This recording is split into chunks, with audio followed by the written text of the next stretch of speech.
das infrações e penalidades. Artigo 29. Compete aos órgãos e entidades executivos de trânsito dos Estados e do Distrito Federal, no âmbito de suas circunscrições, fiscalizar as entidades públicas ou privadas por eles credenciadas. Artigo 30. As irregularidades deverão ser apuradas por meio de processo administrativo, e penalizadas de acordo com o estabelecido nesta resolução. Artigo 31. São consideradas infrações de responsabilidade das instituições ou entidades e do diretor-geral, credenciados pelos órgãos ou entidades executivos de trânsito dos Estados e do Distrito Federal, no que couber. Inciso 1º.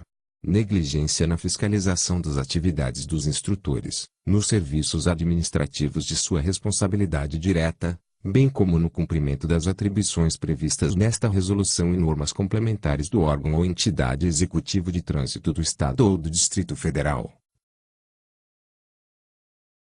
Inciso 2º. Deficiência técnico-didática da instrução teórica ou prática.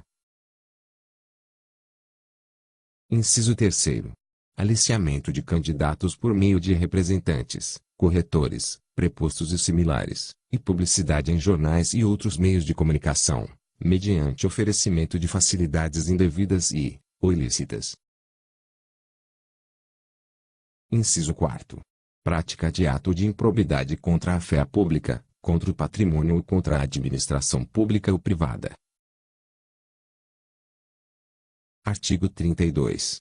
Será considerada infração de responsabilidade específica do diretor de ensino. Inciso 1º. Negligência na orientação e fiscalização das atividades dos instrutores, nos serviços administrativos de sua responsabilidade direta, bem como no cumprimento das atribuições previstas nesta resolução e normas complementares dos órgãos ou entidades executivos de trânsito dos Estados e do Distrito Federal. Inciso 2º. Deficiência no cumprimento da programação estabelecida para o curso S. Inciso 3º. Prática de ato de improbidade contra a fé pública, contra o patrimônio ou contra a administração pública ou privada. Artigo 33.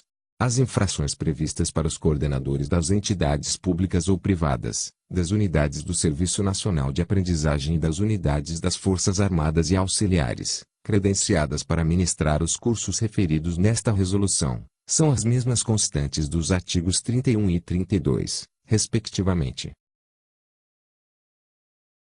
Parágrafo 2º.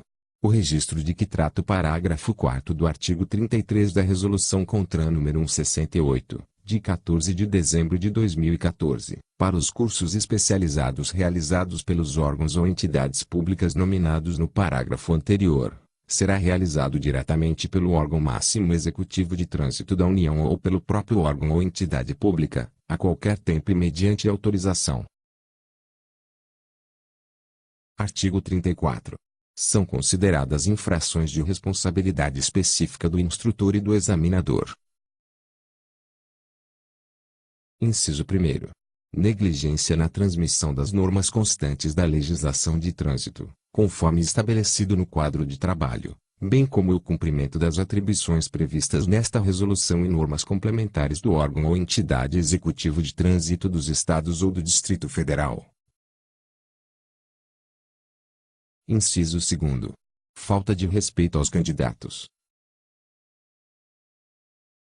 Inciso 3º. Deixar de orientar corretamente os candidatos no processo de aprendizagem. Inciso 4º. Deixar de portar o crachá de identificação como instrutor ou examinador habilitado, quando a serviço. Inciso 5º. Prática de ato de improbidade contra a fé pública, contra o patrimônio ou contra a administração pública ou privada. Inciso 6º. Realizar propaganda contrária à ética profissional.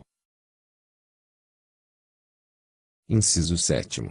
Obstar ou dificultar a fiscalização do órgão executivo de trânsito estadual ou do Distrito Federal. Artigo 35. As penalidades serão aplicadas pelo órgão ou entidade executivo de trânsito do Estado ou do Distrito Federal responsável pelo credenciamento, após decisão fundamentada. Artigo 36. As instituições e entidades e os profissionais credenciados que agirem em desacordo com os preceitos desta resolução estarão sujeitos às seguintes penalidades, conforme a gravidade da infração. Inciso 1º. Advertência por escrito. Inciso 2º. Suspensão das atividades por até 30 dias. Inciso 3º. Suspensão das atividades por até 60 dias. Inciso 4º. Cassação do credenciamento. Parágrafo 1º. A penalidade de advertência por escrito será aplicada no primeiro cometimento das infrações referidas nos incisos I e 2 do artigo 31, incisos I e 2 do artigo 32 e inciso 1º, inciso 2º, 3 e 4 do artigo. Parágrafo 2º. A penalidade de suspensão por até 30 será aplicada na reincidência da prática de qualquer das infrações previstas nos incisos I e 2 do artigo 31, incisos I e 2 do artigo 32 e inciso 1º, inciso 2º, 3 e 4 do artigo 34 ou quando do primeiro cometimento da infração tipificada no inciso 3 do artigo 31. Parágrafo 3º. A penalidade de suspensão por até 60 dias será imposta quando já houver sido aplicada a penalidade prevista no parágrafo anterior nos últimos 5 anos. Parágrafo 4º. O período de suspensão será aplicado proporcionalmente à natureza e à gravidade da falta cometida. Parágrafo 5º. Durante o período de suspensão, a entidade e os profissionais credenciados que forem penalizados não poderão realizar suas atividades. Parágrafo 6º. A penalidade de cassação será imposta quando já houver sido aplicada a penalidade prevista no parágrafo 3º e, ou quando do cometimento das infrações tipificadas no inciso 4 do artigo 31, inciso 3 do artigo 32 e inciso V do artigo 34. Parágrafo 7º. Decorridos 5 anos da aplicação da penalidade ao credenciado, esta não surtirá mais efeitos como registro de reincidência para novas penalidades. Parágrafo 8º. Na hipótese de cancelamento do credenciamento por aplicação da penalidade de cassação, somente após 5 anos, poderá a entidade requerer um novo credenciamento.